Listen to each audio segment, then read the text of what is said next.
paid team lead for a software engineering department. Not a manager, more like the guy who knows how all the pieces fit together. Our team was a well-oiled machine. 8 of us in total, all guys, had been working on the company's core product for years. We weren't just colleagues, we were a unit. We could solve a catastrophic server failure at 3 a.m., fueled by nothing but cold pizza and a shared sense of gallows humor. The work was complex, the pressure was high, and we loved it. Our department consistently had the highest performance metrics in the entire company. We were the guys they called when something was truly broken and millions were on the line. The unspoken leader of our group was Damir. He was the oldest guy on the team, probably in his late 50s. A man of few words, but when he spoke, everyone listened. Damir had been writing code since before I was born. His approval, a simple slow nod after you explained a solution, was worth more than any bonus or praise from the higher-ups.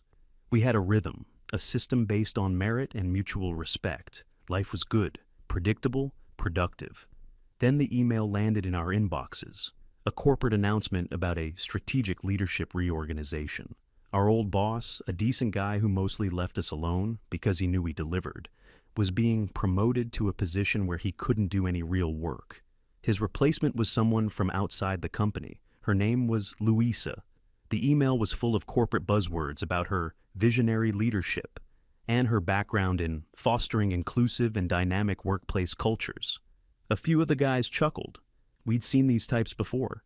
They usually came in, changed a bunch of stuff that wasn't broken, then left a year later for a better paying job, leaving us to clean up the mess.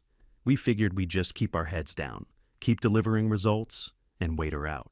We were wrong. Her first day, she called an all-hands meeting for our department. She walked in with a practiced smile, looking sharp in a business suit that probably cost more than my first car. She didn't ask about our current projects. She didn't ask about our technical challenges or our recent successes. She launched directly into a prepared speech. It was a masterpiece of corporate nonsense. She spoke about her mission to deconstruct the existing paradigms and challenge the structural biases inherent in the tech industry. She looked around the room, making eye contact with each of us. Then she said the line that made the air in the room turn cold. Frankly, I'm concerned by the lack of diversity here. A team that is this homogeneous is a liability. It's a sign of a deeply ingrained cultural problem, one that my tenure here will be dedicated to rectifying. Silence. You could have heard a pin drop. We all just looked at each other. We weren't a homogeneous liability. We were the most effective team in the company.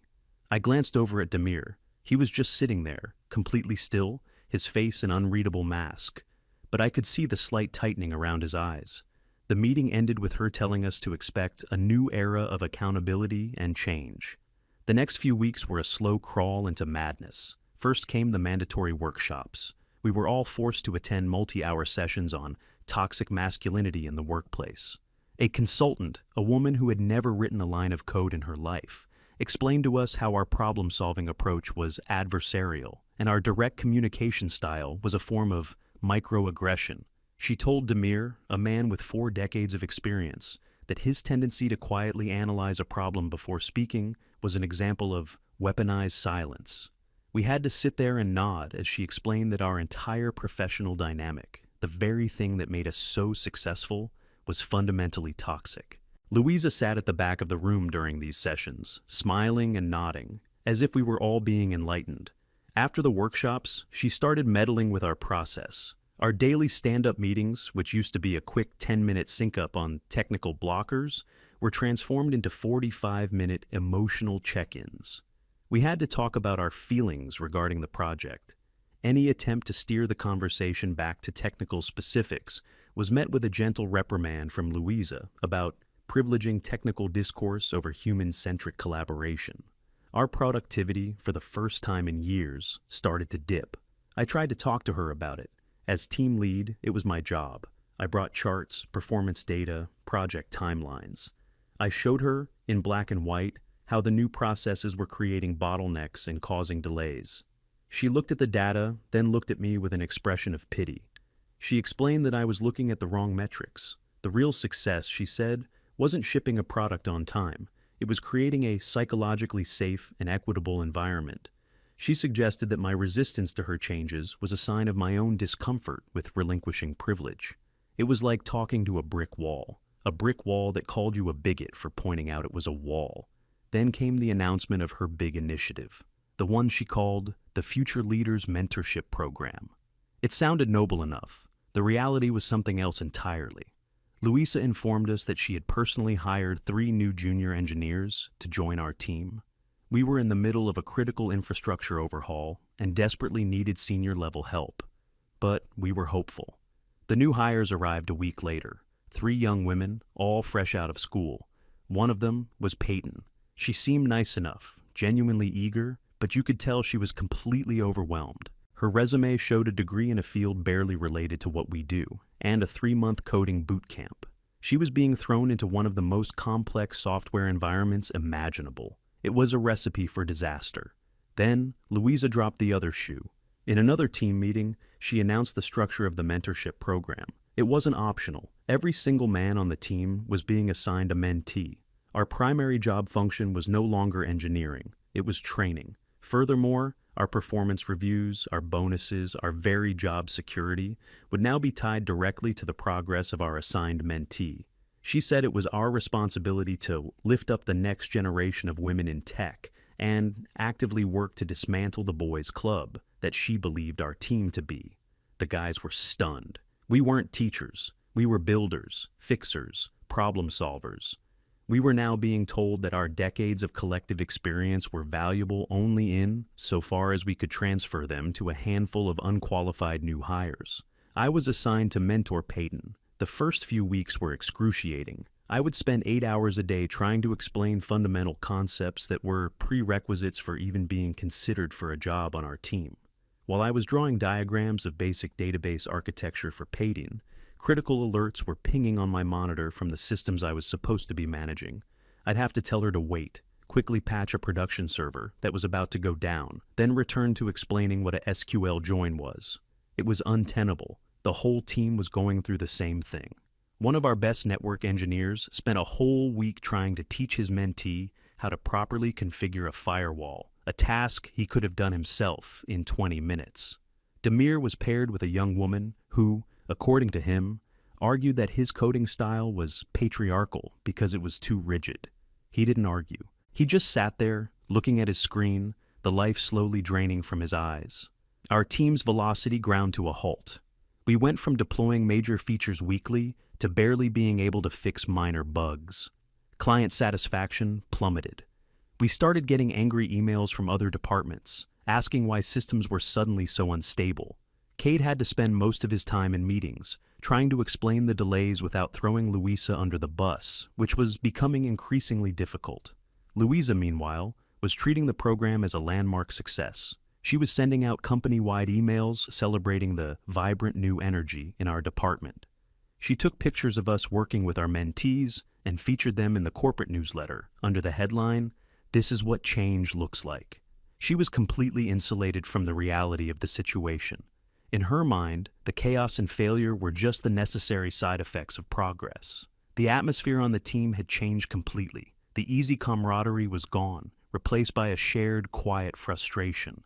Lunches became the silent affairs. The jokes stopped. We were all just tired of fighting a battle we couldn't win, tired of being told our competence was a form of oppression. One evening, a few of us were working late. A major system had crashed, and it was all hands on deck.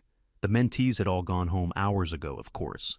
It was just the original team, the 8 of us, huddled around a monitor, trying to undo the damage caused by a bug that had slipped through because our code review process was now a mess.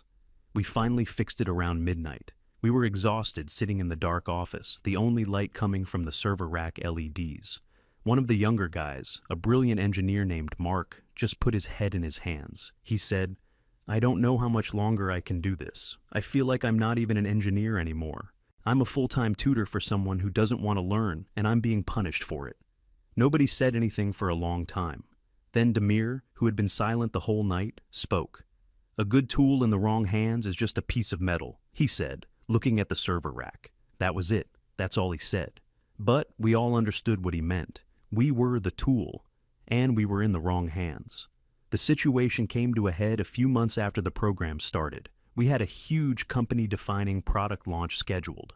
It was a project the team had been working on for over a year before Louisa arrived. It was our baby. In the final weeks leading up to the launch, it was clear we weren't going to make the deadline. The core logic was buggy, the infrastructure was unstable, and the whole thing was held together with digital duct tape. The reason was simple. The senior engineers who had designed it were now spending 80% of their time mentoring. I called an emergency meeting with Louisa. I laid it all out for her. I told her that, best case scenario, we needed to delay the launch by 6 months. Worst case scenario, the product as it stood would fail spectacularly, potentially costing the company millions and damaging our reputation beyond repair. I recommended we pause the mentorship program immediately and put all 8 senior engineers back on the project full-time. Louisa listened to my entire presentation without interruption. When I was finished, she smiled. Not a friendly smile. It was condescending, dismissive. She told me that she was disappointed in my failure of leadership. She said that a true leader would see this as an opportunity for the mentees to step up and take ownership. She accused me of trying to sabotage her program because I was threatened by strong, capable women. I was speechless. I had just shown her irrefutable proof that her policies were about to sink a flagship product, and she turned it into a personal attack on my character. She then said that not only would she not be pausing the mentorship program, she would be doubling down on it. The launch would proceed as scheduled, and she expected the mentees to be the ones presenting the final product at the launch event. It was a declaration of war. She wasn't just incompetent. She was actively trying to set us up for failure to prove her ideological point. I walked out of her office and went straight to the team's area. I told them everything. The look on their faces was something I'll never forget. It was a mixture of anger, disbelief, and finally, a strange kind of calm. The calm that comes when you realize you have no other options. The launch was 2 weeks away. We didn't try to be heroes. We didn't pull all-nighters to try and save the project. We knew it was pointless. Instead, we did exactly what we were told to do. We mentored. We patiently answered questions. We walked the new hires through the code they didn't understand. We watched as they, with the misplaced confidence of inexperience, made critical mistakes. We documented everything. Every bug they introduced. Every warning we gave that was ignored. Every time we suggested a correct approach and were overruled by a mentee who had read a blog post and thought they knew better. Payton, to her credit, seemed to realize she was out of her depth. She came to me one afternoon, looking worried. She said, "Cade, are you sure this is ready? I ran a test, and the main data processor seems to be dropping about 30% of its packets." I looked at her and said, "That's a very good observation, Payton. You should bring that up with Louisa. It's your project now." She knew something was wrong, but she was too intimidated by Louisa to push back. The day before the launch, Louisa sent out a meeting invitation. The title was Final Team Alignment. The attendee list was interesting.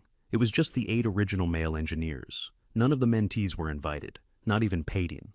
We all filed into the conference room. The mood was somber. We knew this was it, the end of the line. Louisa walked in, beaming with pride. She was practically glowing. She started the meeting by congratulating us. "Gentlemen," she began, "I want to personally thank you. What you have accomplished over these past few months is truly revolutionary." We just stared at her. She went on, "You have successfully transferred your institutional knowledge to a new, diverse generation of talent.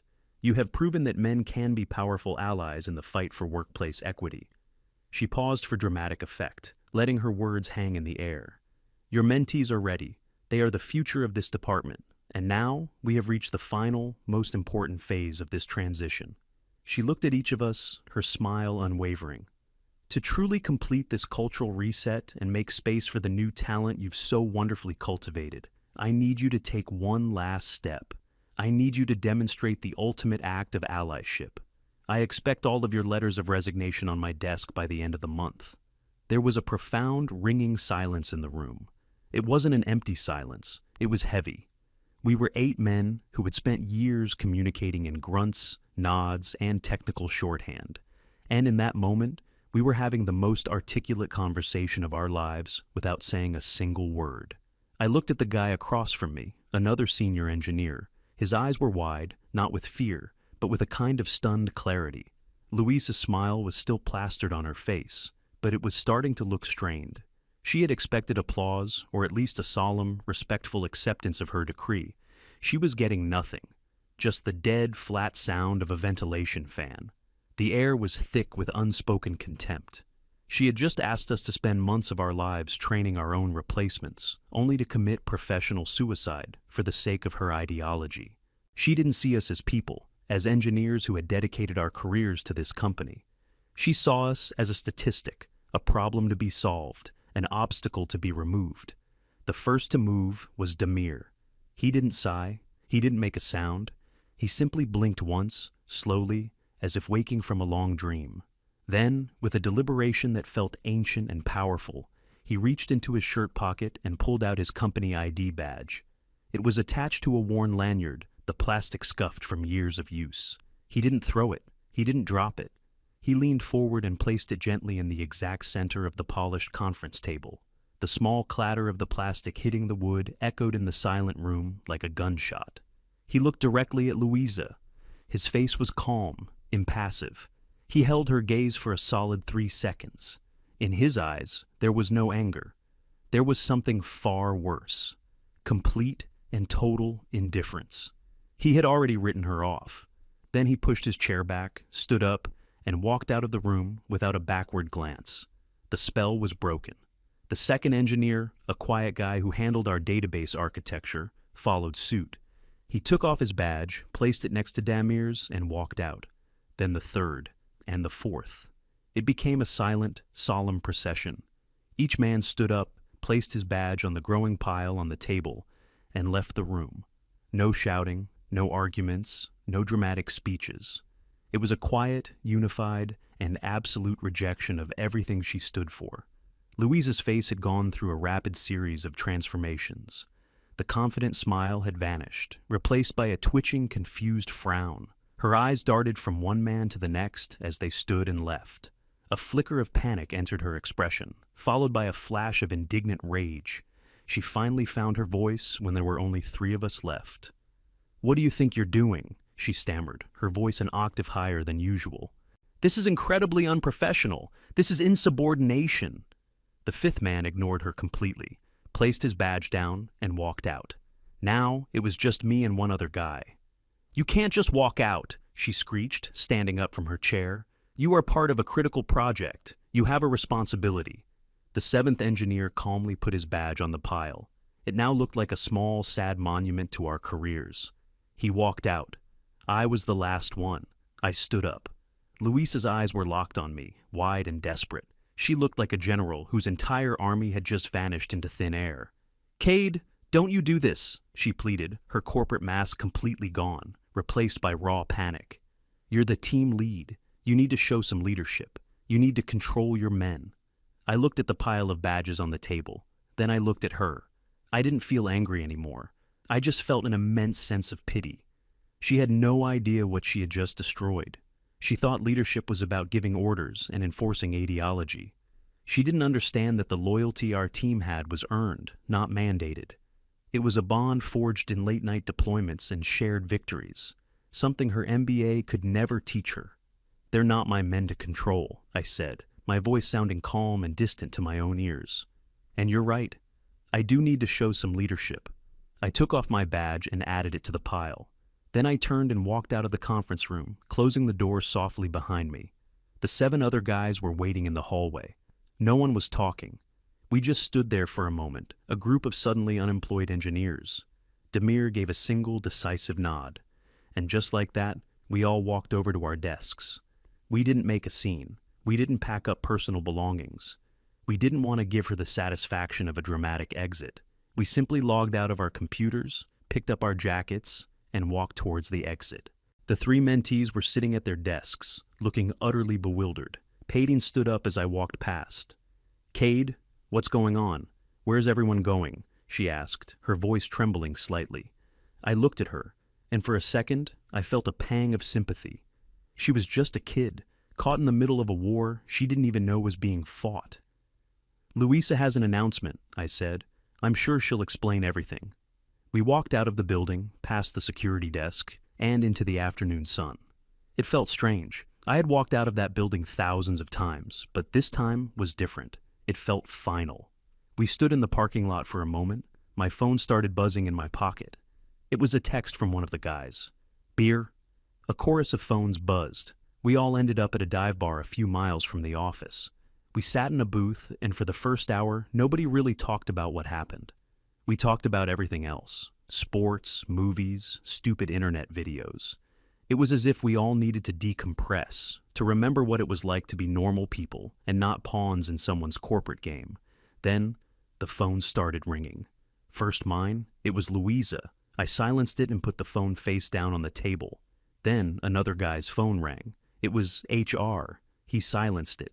One by one, our phones rang. Louisa, HR, the director of our division. We all ignored them. We made a pact right there in that booth. No one talks to them. No one answers. We left as a team. We deal with the fallout as a team.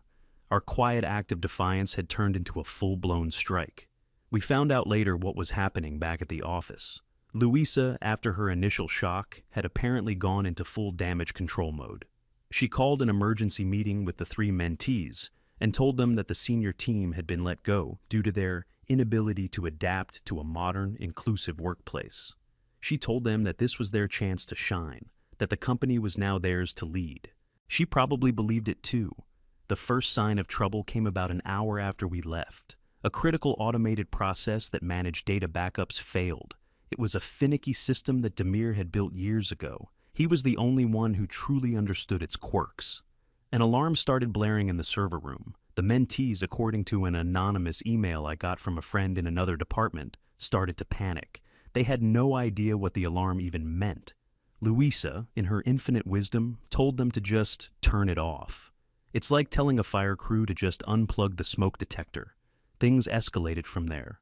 By the end of the day, the unstable code for the new product launch had started to cascade into other systems. The bug Payton had noticed, the one that was dropping 30% of data packets, turned out to be the tip of the iceberg. The new code was so poorly integrated that it was actively corrupting the main user database. The monitoring dashboard, which we normally kept a pristine green, apparently lit up with so many red and yellow alerts that one of the mentees thought the monitor itself was broken. The next morning, the day of the big launch, the entire company was in chaos.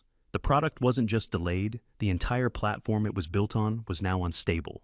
Customers were calling, complaining that their data was missing, or that the service was down entirely. Louisa was apparently running around the office, shouting at the mentees to fix it, as if fixing a multi-million-dollar software platform was something you could do by trying to turn it off and on again. She was trying to call us, over and over. Voicemails filled up. Desperate emails were sent, first demanding we return to the office, then pleading. We ignored them all. We were at another bar, watching the disaster unfold through secondhand text messages and emails from sympathetic colleagues. It was a strange feeling, vindicating, but also sad. We had built those systems. We had poured our lives into them. Watching them burn was like watching your own house catch fire. But we knew we couldn't go back. The foundation was rotten. The climax came around noon. The owner of the company showed up. He was an old-school guy, the man who had started the company in his garage 30 years ago. He was mostly retired, only coming in for major events. He had planned to be there for the triumphant launch of the new product. Instead, he walked into a war zone. He saw the panic, the red alerts on every screen, and the complete absence of his entire senior engineering team. He was a sharp guy. He knew something was fundamentally wrong. He found Louisa in her office, where she was apparently on the phone with the company's lawyers, trying to figure out how to sue us for abandonment. The owner walked in and hung up her phone. He asked her one simple question. What happened? Louisa, cornered and desperate, made her final fatal mistake. She lied. She launched into a tirade about how the male engineers had sabotaged the launch. She claimed we were bitter and resentful of the talented young women she had brought in. She said we had staged a toxic coordinated walkout to undermine her authority and prove that women couldn't succeed without men. She painted herself as the victim of a misogynistic plot. The owner listened to her entire speech patiently.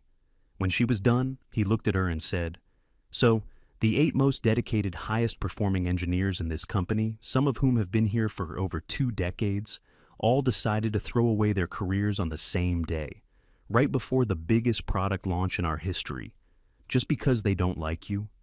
The logic was so simple, so undeniable, that it cut through all of her corporate jargon. She started to stammer, but the owner held up a hand. He pulled out his own phone. "Let's find out," he said. A moment later, my phone rang. The caller ID was a name I hadn't seen in years. The owner. I looked at the guys. They all nodded. This was the one call we had to answer. I picked it up. "Hello? Cade?" The owner's voice was calm and steady. "I'm in Luis's office. I've put you on speakerphone. Can you please tell me, in your own words, why you and your entire team resigned yesterday?" I took a deep breath. I didn't yell. I didn't accuse. I just stated the facts, calmly and professionally. "Yesterday afternoon, Luisa held a meeting with the 8 male engineers of the department," I began. "She thanked us for training our replacements over the past few months. Then she told us that, as a final act of allyship, she expected us all to submit our resignations by the end of the month to make room for more diverse candidates." I paused. The silence on the other end of the line was deafening. "We were told our work here was done," I continued, "so we complied with our manager's request and resigned, effective immediately." I didn't need to be in the room to imagine the scene. I had presented a simple, verifiable sequence of events. There was no room for interpretation. There was a long silence on the phone. Then I heard the owner's voice, no longer calm. It was cold as ice. He wasn't talking to me. "Get out," he said. I heard Louise's voice, shrill and panicked. "What? You can't. I have a contract. You have 5 minutes to clear out your desk." The owner's voice boomed through the phone. "If you are still in this building after 5 minutes, I will have security escort you out. You are fired. Get out of my company." I heard a sob, and then the sound of a door slamming. The owner came back on the line. His voice was weary. "Cade," he said, "I am so sorry. I had no idea this was happening." "We know," I said. "You've always been fair with us." "I need you back," he said bluntly. "I need your whole team back. The platform is in shambles. This is a complete catastrophe." "I don't know," I said honestly. "A lot of damage has been done." "Whatever it takes," he said, his voice firm. "I'm authorizing an immediate 20% salary increase for every single one of you, effective today. All of those ridiculous HR initiatives are gone. The mentorship program is terminated. The new hires will be reassigned to a proper entry-level training program where they belong." He took a breath. "And once you get the system stable, the whole team gets a full month of paid vacation on the company. Go somewhere warm. I don't care. You've been through hell." I looked around the table at the guys. They were all listening, their expressions a mix of shock and vindication. I saw Demir give another one of his slow, deliberate nods. That was all the answer I needed. "Okay," I said into the phone. "We're on our way." We walked back into that office like a conquering army. The atmosphere was electric. People from other departments were staring. The news had already spread. We ignored them. We walked straight to our old desks, which were exactly as we had left them. The server room alarm was still blaring. The monitors were all still red. We logged in, and we got to work. It took us less than 3 hours to stabilize the entire platform. Demir fixed his backup system in about 10 minutes. Another guy patched the database corruption. I rolled back the buggy code from the new product. By the end of the day, the alarms were silent. The monitors were green. It was like it had never happened. We saw Paytine on our way out. She looked small and defeated. She came up to me and said she was sorry. She said she had no idea what Luisa was planning. I told her it wasn't her fault. I told her to stick with the real training program and she'd be a fine engineer one day. She actually looked relieved. The next Monday, all 8 of us were on a plane to Hawaii. The company paid for everything. We spent the next month doing absolutely nothing related to computers. It was the best work trip I've ever been on.